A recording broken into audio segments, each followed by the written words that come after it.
Uh, Basically, Albert wants to build a 7-segment display based up-down counter. They want to implement this circuit with push buttons. So you have push buttons here. They want to implement this circuit with push buttons, and the idea is that a worker will push a button after dispatching an order so that the counter will increment to display the number of next customer in the queue. This is exactly what is happening at the moment. But one push button, one push button is used to count up while the other is used to count down.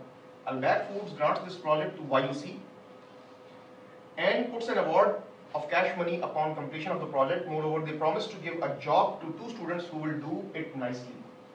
Right? So this is a real world problem that we have.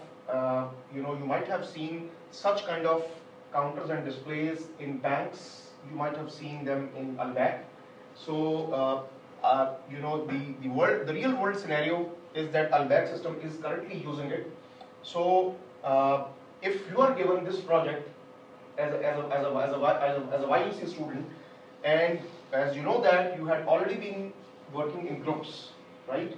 So your work is to find out how these push buttons are working, how do the 7-segment display work, and how do you interact all of them to make a circuit using microcontroller, right? So these are your basic steps. So after we finish, I will ask you the need to know. What do you need to know?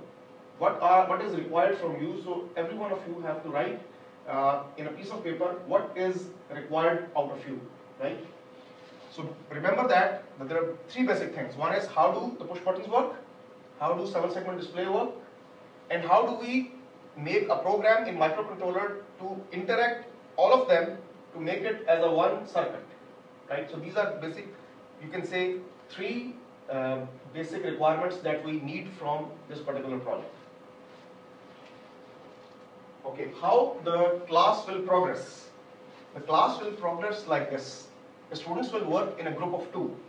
Your groups have already been made. This is your probably 3rd project, so your groups were made in the first project already.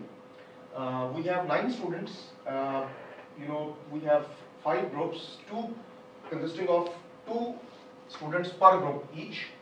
But there is one student who is just working alone. So we have total 5 groups in total. And you have got 1 week to complete a circuit. You have got 1 week to complete a circuit and present as to how you will achieve this, technically mentioning the code, techniques, algorithms and demonstrations. So basically you have to display how you are working. You need to